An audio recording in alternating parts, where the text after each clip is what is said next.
bayaan ay soo saartay ciidamada howlgalka midowga Afrika u jooga Soomaaliya qaybteeda la magac baxday ATMIS ayaa waxa ay kaga hadleen dil ay shalay Jimcihii ay ku geysteen magaalada Muqdisho gaar ahaan checkpointiga ama wadada loo yaqaano Ceelgaabta ayaanu ka hadlaynaa hadii oo raali ka noqdo hadii aad cusub tahay ama hadii aad tahay saaxiib nagu cusub page-ka follow share na dheh taladaadana qaybta commentiga bees la'aan waaye inoo soo qor wixii tala aad anaga noo hayso ama aad naga aaminsan tahay kulantu waxaan daawadayaal ciidanka ama howlgalka midowga Afrika ee loo soo gaabiya ATMIS ayaa warbixin ka soo saaray dilkii shalay ay ka geysteen Ceelgaabta magaalada Muqdisho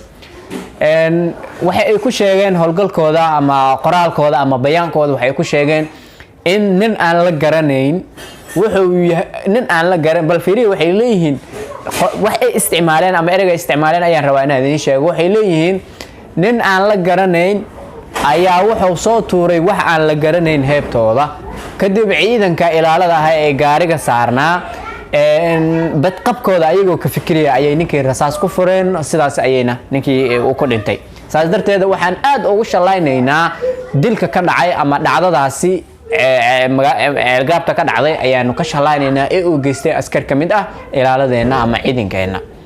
saas darteed dad mudaharaadyaal ah ayaa isu soo baxay Ceelgaabta ama isgooska Ceelgaabta loo yaqaan ama Umbertoria saad u taqaanid afka Talyaaniga dadka ayagoo dalbanaya cadaalad in ay helaan kana dalbanaya dawladda federaalka Soomaaliya inay askarigaasi u soo qabato u xirto sida aad loogtihiinba qoyskii ayaa maanta ay sabti tahay taariikhduna tahay 4 bishii 2023 waxa ay ilaa hadda dalbanayaan cadaalad ayagoo sheegay in ay wali wiilkooda aynan doogin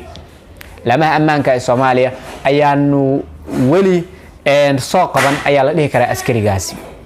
waxa hore u ogtihiin in dawladii hore ee jirtay in yaani ay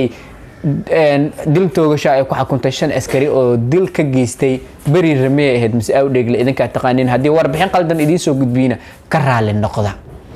marka jaalayaal waxa la rabaa in la sameeyo isku xir bulsho isku xir deegaan isku xir dawladeed in la sameeyo dawladda ayaana laga rabaa inay shacabka u damqato ay mas'uulka u tahay xilkana u hayso